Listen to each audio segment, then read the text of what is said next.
Today's an exciting day for South Texas. Today's an exciting day for Spurs fans and family.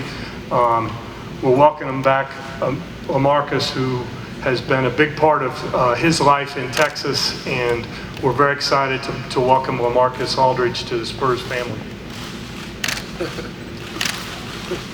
I'm excited to be here. I've always felt like this was home. Playing here has, always been fun for me, and I think they can tell, by my numbers. So I'm happy to be here. I'm excited to be a part of this great organization, a part of a winning tradition, and I try to make history here. I think it's questions now, right? Yeah, folks, we'll do questions. We have a boom mic, so please hand up and wait for the boom mic. Thank you.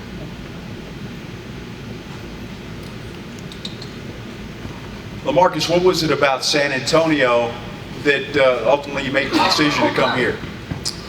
A lot of things. The organization is first class, from RC, to every player.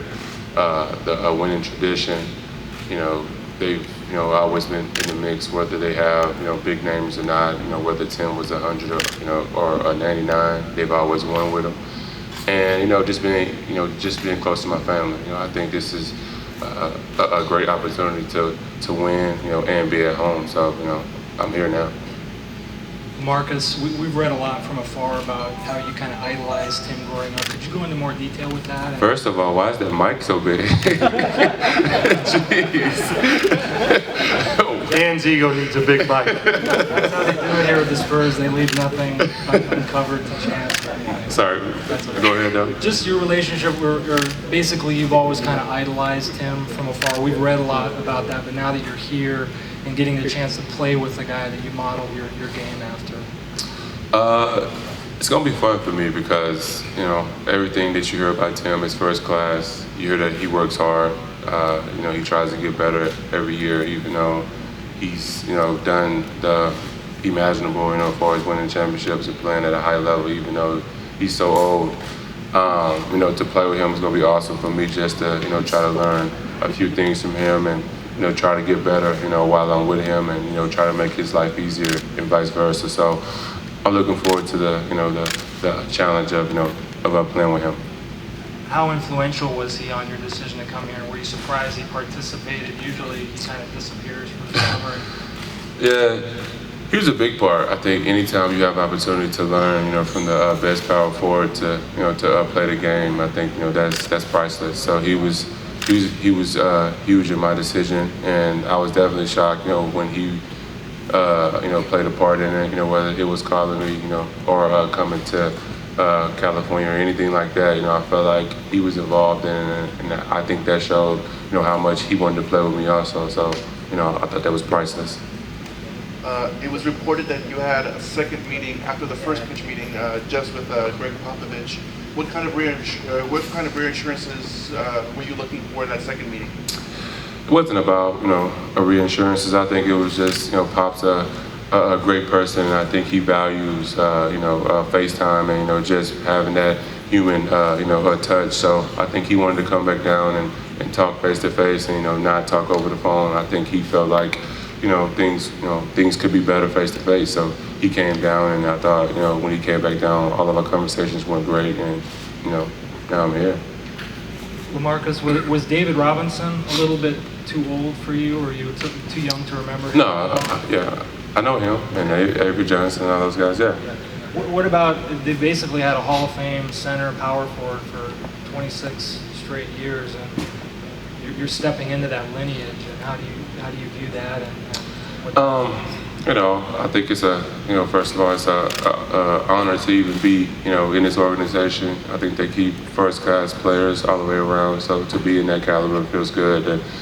And I'm not, trying to, be David Robinson, be Tim Duncan. Those guys are rare, and they only come around, once every 20 years or so. That's what we're expecting, though. Oh, man. Well, on that note, I'm gonna go ahead and go to the car. But no, I'm gonna be myself, and I feel like, they feel like the things that I can do, can make me better, make this team better. And I think we're gonna help each other out. So I'm not trying to be those guys. I'm be myself. Question for RC. You always hear around the league how respected the Spurs are as an organization from top to bottom, the players, the coaches, how you play. Is it kind of gratifying or vindicating on any level that this isn't just actions mean more than words, and to get a free agent of LaMarcus Aldridge's caliber when so many other teams were pursuing him? That's not the reason why we do what we do. To have a person of the quality and the character of LaMarcus want to be a part of our organization says a lot about what Pop and our team has established and what they've stood for many years, and to be able to help build a team that LaMarcus wants to be a part of is the reason why we do what we do. LaMarcus, in terms of like an X's and O's. Oh, y'all the only two guys asking questions? Nobody else, but go ahead, sorry. Like RC said about the in terms of pure X's and O's, how do you think you fit with Tim, and especially both of you guys maybe would prefer not to do a lot of the kind of battling down in the paint at center. So how do you see that kind of partnership? First, I see myself fitting in well. I think they've shown over the years that they could plug in any guy in this system and have them perform at a high level. So I think my life is going to be easier. In this system, I'm gonna get easier shots. I think Tim is going to help me and vice versa. So I think my transition into the offense is going to be easy. I think far as Tim and I being similar, as far as guarding bigger guys, I feel like we're both very competitive.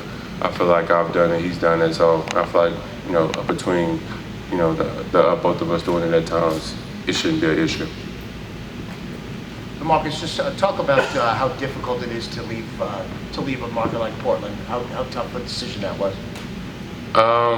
It was tough because I think having 9 years in one place, having roots in one place, and being so embedded in that organization, in their history books, and in the culture in the city, it was tough. That wasn't easy at all, and I don't want to say it was. I have a lot of history there. I've loved those fans, for all 9 years. So, coming here, wasn't easy. And even to the last day, it wasn't easy. And I just had to, make my decision, on going forward in a transition, into a new phase of my life. LaMarcus, one of the most important business decisions you're going to make in your career. Could have gone to larger markets. There was a lot of media talk about maybe passing up endorsement opportunities. What sold you on the bottom line on San Antonio? First of all, I'm a power forward. I mean, other than Blake Griffin and Anthony Davis, I don't see a lot of power forwards getting commercials and having that much money off the court. So I wouldn't say I passed up on anything like that. As far as big, a big market, I've never been the guy that just needed that. I've always been about winning and being in a good organization. And I don't see many organizations being better than this one. LaMarcus, just about Bruce Bowen, your discussion with him to kind of give you his blessing for number 12. Talk about that. I haven't actually talked to him yet. I would love to say I have. I've kind of been going, but after this, today, I'm going to call him and I'm going to thank him because he didn't have to do that. I'm very honored that he wanted to do that. I'm very honored that the organization, even called him to ask him to do it. So, he's loved here, and I don't want to cause any friction, by wearing his number.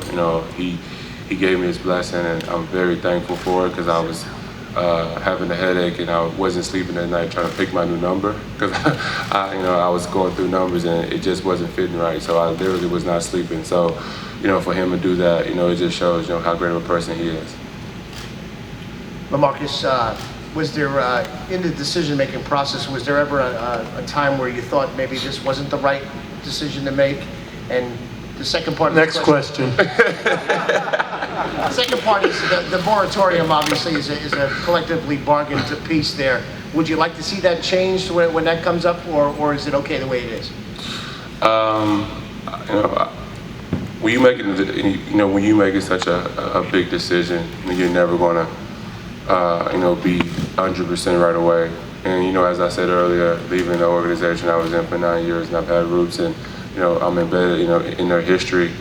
It's never easy to leave. So, it was moments where I did waver, on coming here because I was, leaving, and I was going out to something new. But, as I said, talking to RC more, talking to Pop more, those guys made me feel comfortable, and they made it feel like home, and they made me feel, safe to, take this leap of faith. And, so far I've been fine with it.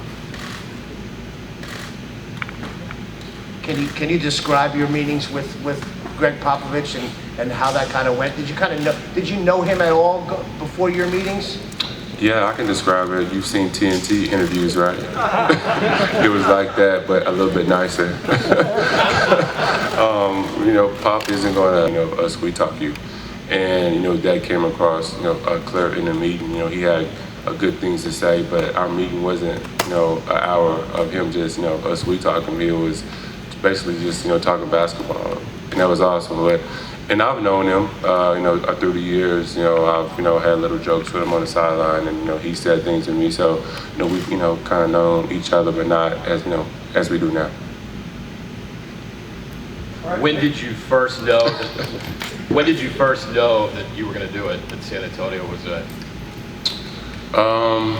That's tough because I went back and forth a lot, but. I had an idea the night before I tweeted it. I was like, I'm just gonna go to sleep with it on my mind.